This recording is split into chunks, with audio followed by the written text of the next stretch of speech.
Subscribe to our YouTube channel and press the bell icon to get the latest updates. There's been much excitement, consternation, even anger over what Canadian Prime Minister Justin Trudeau has said about the farmers' protests in India. Now, how angry should we need to get, or do we need to get angry at all? Now, to understand that or to arrive at that conclusion, we have to look at three things.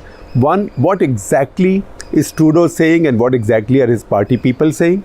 Number two, where is he coming from in terms of what is motivating him? Obviously, if such a farmers' protest had taken place, say in Australia, he would not have become so exercised, or Nigeria for that matter. And third, what is it that is making us Indians so much angrier than we normally would have been over this statement by the Prime Minister of a country of less than 4 crore people? In fact, the population of Canada is less than the population of the state of California in America, at less than 4 crores, although it's a very large country. Now, first see what has Trudeau said. Trudeau has said, while he was talking to his Sikh population in Canada, and we'll talk about how big the Sikh population is, Sikh population in Canada, on the big Gurpurab festival day, that is the anniversary of the first Sikh Guru, the founder of Sikh faith, Guru Nanak Dev. So while talking to his Sikh constituents on Gurpurab, he said that he is concerned the situation in India with the farm protests is concerning, that he has started a process of dialogue with at many levels with Indian authorities, and he's reached out to them. He's also said that he and his government support a process of peaceful negotiations, and they also support peaceful protests as a democratic right. So he has not taken a view on the merits of the farmers' demands, but he has said that he and his government support their right to carry out peaceful protests. India should negotiate, and also that his government is talking to India at various levels. Now, this brought in a sharp reaction from the Indian side. So among the things substantively that Indian side complained about, and which I think is quite proper and quite correct for them to say, that if you are talking to us at a diplomatic level, which means at a serious level, keep that privileged. Don't make that public, because if you make that public, it's quite possible that the other side will have to make that public, and that way diplomatic dialogues cease, because then the space for diplomatic give and take, flexibility, tolerance goes down. Having said that, how angry should we get? First of all, as I said, we have to know where he's coming from. So he has Sikh ministers in his cabinet. In fact, at one point he boasted that he has more Sikh ministers in his cabinet than Modi has, or even Manmohan Singh might have had at various points.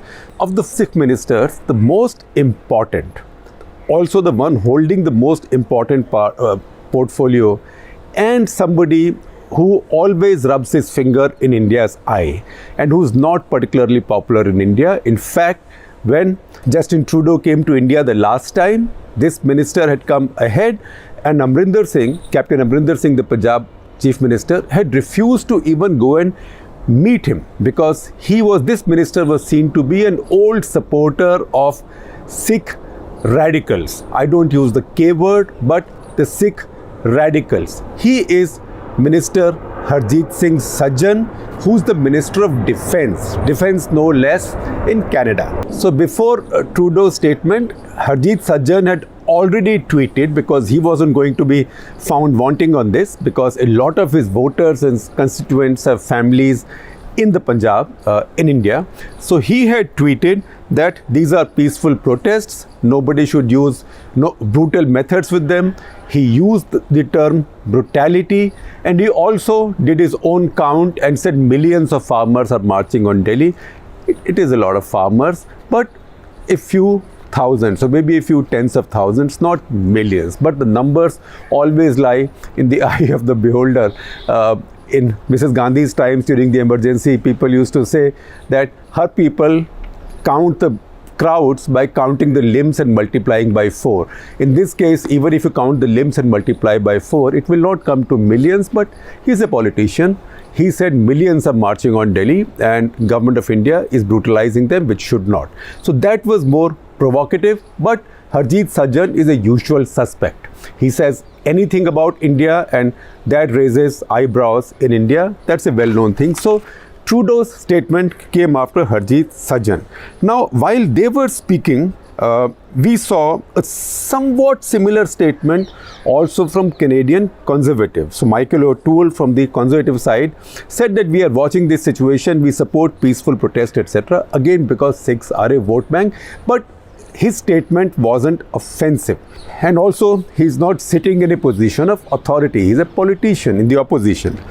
But then Jagmeet Singh, who is quite a striking liberal Labour leader or leader of the left in Canada, he runs a party. He's the head of a party called NDP, New Democratic Party. So Jagmeet Singh went further to the left, where he said Guru Nanak Dev had given us the message that everybody is equal, and he said that government of India was now carrying out a privatization of agriculture, and which is why the farmers were protesting. The fact is that one thing that's totally private in India but not organized, totally private in India, is agriculture. But never confuse the leftists with facts. In fact, never confuse followers of any ideology with facts. So let me correct my earlier sentence, because once you believe in an ideology, facts should not come in the way because you made up your mind.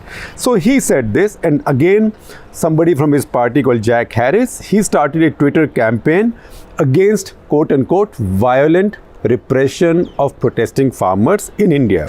So all this added up to this tension. So to understand where Justin Trudeau is coming from, we have to look at the value of the Sikh vote in Canada. So we know Sikhs are just over 1% of Canada's population. So how does that matter? That matters because according to the analysis that we see from Canadian press and Canadian experts, not only are they the dominant ethnic group in 8 seats at the federal level, that is to the House of Commons, 8 seats, 8 out of 338. But they are also a significant minority in 15 other seats where they can tip the balance. Now, this is a very finely polarized and divided electorate in Canada. Now, if the Liberal side has to win, if Trudeau's side has to win, which they struggle to do this time, then they need to win these seats, and they need the Sikh vote. So it's not as if the Sikh vote makes you sweep all of Canada, but these key seats, when you know that a lot of the seats are divided anyway, you know what will go to Conservatives, what will go to Liberals, what will go to NDP. It is a bit like, as you see in America, you know which states will go red, which states will go blue. So the fight is over 4 or 5 or 6 bellwether states. Now these are key constituencies that Trudeau's party must win, and so he needs the Sikh vote there, and that's why Sikhs have such a high representation in his cabinet, in his mind space, and that's why he has to go so out of his way to keep this constituency happy. That is the issue there. Now Canada, as we know, is a small population, so it's not as if millions and millions of Indians or Sikhs are going there. But if you travel in Punjab, you know that there is a clamor. There is a clamor to go to Canada, and you see this in what is written on the walls. In fact, this idea has featured in my writings on the wall from Punjab, of which I am sharing a copy with you today. And very often, you find on the walls what is being sold: visas to Canada, passports, visas, immigration. Very often Canada is even spelled as Kanada. Never mind. Punjab even has a Gurudwara, which is a Gurudwara like a tribute to the airplane. So it is said, and it's in Doaba region of Punjab, between the two rivers, Satluj and Beas, which contributes the largest number of outward migration from Punjab, especially to the Western world. And that Gurudwara, it is said that if you go there and you leave in tribute a small miniature model of an airplane, of an airliner, of the kinds that are flying overhead just now, if you leave one there and pray, then your prayers are answered at the Gurdwara and you get your visa, etc., and immigration to go to Canada, Britain, Australia, someplace, but mostly Canada. In fact, even when you take the turn from the Grand Trunk Road into the village, that little narrow road to the Gurdwara also is flanked on both sides by these hoardings and writings on the wall promising you immigration, visas, etc. So there's a big clamor in Punjab, but it's not as if millions of Punjabis are going and settling in Canada. In fact, the last data that we have is for 2018, in which year only 92,231, less than a lakh people had become permanent residents in Canada. Out of this, about 39,600 or 43% were Indians. Now you can say that a large percentage of them were Sikhs, so maybe 25,000, maybe 30,000.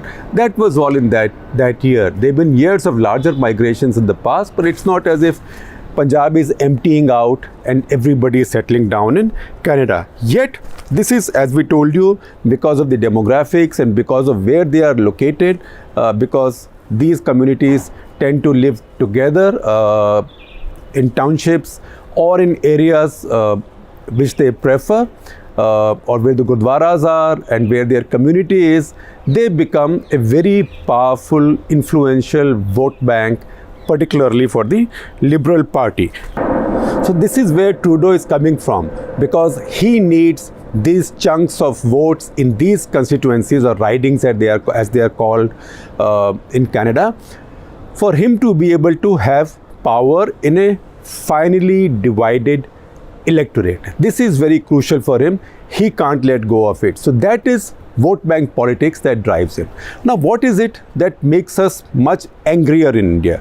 That's also because his track record on the Sikh issues. Because what's happened is, and there I think I agree with those who are critical of him, I've myself been critical of him and continue to be so, that he has shown a great deal of immaturity bordering on stupidity in sort of, if I may, I'm not finding a softer euphemism, but in the way he's sucked up to some of these forces, because then he has then ignored radicalism.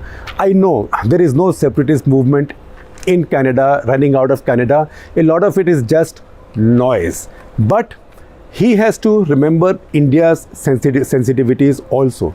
He has to also know that India and Indians and Punjabis, they've suffered a great deal of bloodletting and noise because of this radicalism. He now, for his political interests, shows incredible immaturity for a powerful, for the leader of a powerful country, to a powerful G7 country, to pander to their radicalism. And some of that came out when he came to India.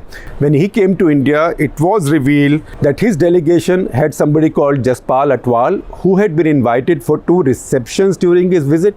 Now, who was Jaspal Atwal?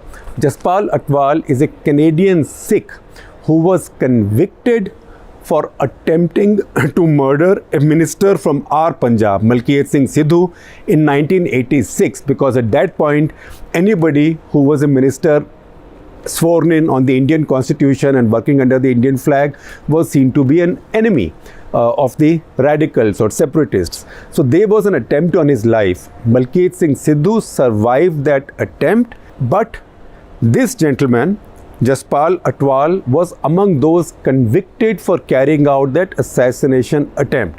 Now, you want to know how seriously targeted Malkiyat Singh Sidhu was?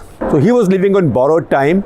Within 5 years, in 1991, at a time when terrorism in Punjab had reached its bloodiest peak, he was assassinated by radicals. So this person who was convicted for trying to assassinate him, obviously there must have been a connection between him and the people who eventually killed Malkiyat Singh Sidhu. In spite of that, he was floating in India. His sentence is now over. In fact, I'd also like to know, how did his visa get cleared by our immigration authorities? And later, there were some leaked stories from Canada suggesting that maybe this was some kind of an Indian operation or rogue forces in Indian intelligence or Indian politics who had set up Trudeau by letting Jaspal Atwal come in. But that really is a joke. I will not buy that. I have seen more plausible intelligence plants than what the Canadian intelligence tried in this case, by way of taking this responsibility away from Trudeau. So he showed immaturity, and this immaturity had been evident even before that. That's why Amrinder Singh reacted the way he did when Defence Minister Harjit Sajjan came to India, went to the Golden Temple. And that's also why Modi government gave Trudeau such a cold shoulder when Trudeau came. He landed in Delhi. One of those ironies, he landed in Delhi. He was not welcomed by any big minister and all. Modi usually, if it's an important country's head of state, lands up himself there to greet the person. But in this case, it was just a minister of state. Minister of state, ironical, I told you, because minister of state then for agriculture, junior minister for agriculture, Gajendra Singh Shekhawat, who is now our water resources minister. He was sent there, and that at a time when his delegation, that is Trudeau's delegation, did not even include his agriculture minister. So he was welcomed at that low level, and after that, even as he travelled in India, he was given very little bow. He went to Agra. The chief minister of UP also didn't land up there. He went to Gujarat. Modi didn't go to Gujarat. Not only that, when Trudeau went to Sabarmati Ashram, etc., even the chief minister of Gujarat, Vijay Rupani, did not go and escort him there. That is a rebuff.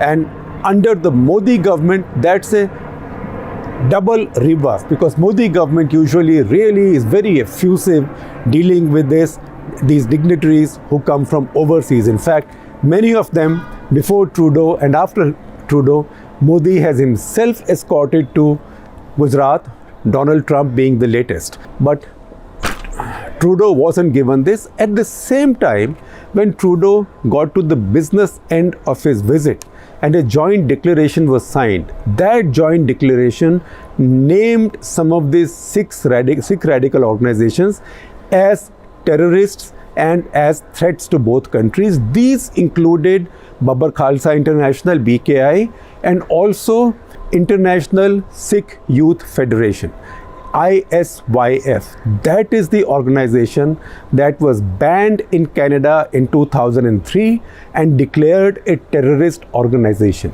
That is the organization that Jaspal Atwal comes from. That is also the organization that claimed responsibility for the assassination of Minister Malkiyat Singh Sidhu in Punjab. So how much contradiction can you balance in your politics? That is a question for Trudeau, because on the one hand, you have all these people as your fellow travelers, you do all this stuff, you go to their Khalsa parades where portraits of Bhindranwale or pictures of AK-47 rifles are brandished, Indian separatist slogans are shouted. You look the other way because you want their votes. You have one of these characters floating with your delegation, invited to your receptions, formal receptions, and then you sign a joint declaration with India saying this, because Canada and India have many shared security objectives and many shared security threats, including China now, because Canadians are now dealing with a very nasty threat from China. Canada is about to come out with its own Indo-Pacific strategy. It will not be in contradiction with the Indo-Pacific strategy being played so far between India, US, Japan, Australia and others. But we know politicians are known to play one side against the other, and sometimes both sides against somebody else. It is a difficult game. It's a difficult game of juggling all this. I would think that Trudeau is coming up short in this, because as far as government of India is concerned, and it's not personal, it's not to do with Modi government or any other government. Any other government in India would have had a similar sharp response to this. You ask me, I'm not so bothered, because in this time and age to call anything internal affairs, then every country in the world, including Canada, is complaining to the Chinese about Hong Kong. They are complaining to the Chinese about Uyghurs. Then that is China's internal affair. We always complain in India about the treatment of minorities, Hindus and Sikhs in Pakistan. That is Pakistan's internal affair. This is a globalized world.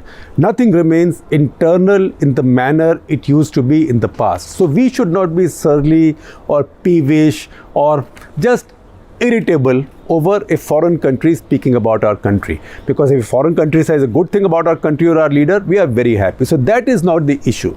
At the same time, and once again, irrespective of whether you like Modi or not, irrespective of whether you agree with the farmers' demands or not, you have to always call out hypocrisy on the part of public figures, particularly leaders of large economies, not large country only geographically, not population wise, and with claims to a higher moral pulpit, as Justin Trudeau does. And I will tell you why we should be not angry, why we should be dismayed with him. Now, he knows he's not stupid. One thing he's not is stupid, he's very smart. He knows exactly what the farmers are demanding in India. Basically, the farmers are demanding that minimum support price should continue forever. There should not even be competition in the marketplace. Nobody is taking away MSP under these laws, but they also don't want competition in the market with this. Second, they want none of the subsidies to be withdrawn. That's why they want Electricity Act of 2020 to be repealed. So this is about subsidies and MSP. Now look at Canada, the country which knows about all this. At every WTO forum since 2015, it has opposed India. It has been in the forefront of opposition to India on which issues?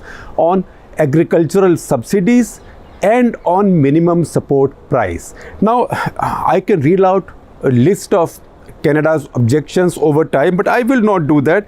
I will just say that Canada, besides Brazil and New Zealand, and when it suits them, even US, Japan and Australia. So that's all of the Quad, frankly. Economic interests are very different from strategic interests, and agricultural interests are very different from both, because agricultural interests are very political, much more political than other economic interests. So they've all been opposing India on India's MSP for rice, wheat and pulses. Because what is their explanation? Their argument is that because India subsidizes this too much, India produces too much. India produces too much and buys at these prices. Then India doesn't know what to do with it, because Indians can't consume all this grain. So India decides to then export it and gives its exporters a subsidy, or exports at a price which is lower than the price at which India procures this grain on MSP basis. So this distorts global agricultural markets. So at WTO, every country in the world subsidizes its agriculture heavily. Japan, Saudi Arabia produces the most expensive wheat in the world. They all subsidize, but they all complain about other people's subsidies. Now, in WTO, there is a limit fixed, which is called the de minimis, or the minimum or the highest level to which your subsidies can reach. That is about 10% of the value of the agricultural output. India sometimes exceeds that. The last time India exceeded that was 2018-19. And when that happened, again Canada was the biggest objector, saying that India should not have done it. India has broken the WTO covenants. India, on the other hand, argued that we are still within WTO. We have only broken it for 1 year, because India has a peculiar issue. India keeps buffer stocks of grains. Every country in the world does not keep large buffer stocks of grains. But because India has had a history of food shortages, famines, etc., India follows the principle of keeping very sizable buffer stocks of all essential grains, particularly wheat and rice. It so happens that production has gone up so much in India now that with MSP given, India ends up buying, India's buffer stocks end up being 2 to 3, sometimes even more times of what is required under the buffer storage norms. So because India keeps public stock holdings, that is buffer stocks, India acquires a lot of this grain. Now, India had to then invoke, under Canadian pressure, India had to invoke what is called as a peace clause in WTO. What is the peace clause? Peace clause is for countries like, this was won after arguments by countries like India, Brazil, China, South Africa, essentially countries that keep public stock holdings or buffer stocks at the ministerial conference of WTO in Bali in 2013, where they decided that these countries should be allowed this peace clause so they can occasionally violate some of these norms of this 10% cutoff. Following Bali, at the next ministerial in Nairobi in 2015, Canada opposed this peace clause. So think, Canada is opposing everywhere exactly what Indian farmers want perpetuated, this striking farmers, and now he is supporting those striking farmers. So what does Government of India negotiate with? If Government of India says, all right, MSP forever at every mandi in India, his government will go and cry blue murder at WTO. This July, that is July 2020, Canada raised 25 questions on the implications of India's food grain agriculture subsidies. This September, Canada and other countries again complained about India's multiple agricultural policies and transparency issues arising from our new domestic support modifications. You want to read more about it? Read my colleague Nainima Basu's story on this on the print.in. It's among our most read stories since yesterday. So when you see all this, then you understand that there is something to be dismayed with Trudeau about, and that is not, for me, that is not that he's making a comment on what's happening in India. Everybody makes a comment on what's happening in some other country. Something happened, God forbid, to a few Sikhs in Canada or America, India will make a complaint. India did when something did happen in America not long ago. Something happened to Hindus and Sikhs in Pakistan, India does comment. So interfering in internal affairs by way of commenting is a small diplomatic issue. I don't worry so much about that. But at the same time, just because Justin Trudeau is so young and so good looking and so smart and so liberal and so woke, I will not pass all this hypocrisy. He's maybe all of those things, but he's also a champion, a superstar hypocrite, because these farmers are demanding exactly what his government is opposing at WTO. Has he said his government will stop opposing it? He hasn't, and it will not stop opposing it, because Canada itself has a big agricultural economy. In fact, it's another of those hypocrisies, Western hypocrisies, that I will not talk about in detail today, but maybe at some other time. But so many of these Western funded NGOs are now opposing GM seeds and GM technologies in countries like India. On the other hand, Canada and America have now regularized almost every major crop done with genetic technologies, and Canada itself has canola, the oil which India has imported for a long time. It's a bit of a joke that our activists suppose GM here while they eat samosas fried in canola imported from Canada. But Canada is a nice country run by a nice liberal woke Justin Trudeau. Corn is a big issue of competition between Canada and India, because if Punjab does actually shift from paddy to corn big time for Kharif, then global corn supply goes up. So Canada allows GM corn and is a big corn exporter, sugar beet, soya bean, and don't be surprised, even Atlantic salmon, that is also produced in Canada on a GM basis. So we in India, when we look at the farm issues, farmer protests, what somebody is saying, we should not look at this in terms of our churlish, thin-skinned response of interfering in internal affairs. We should look at what is at stake, and we should call out hypocrisy where we can catch it.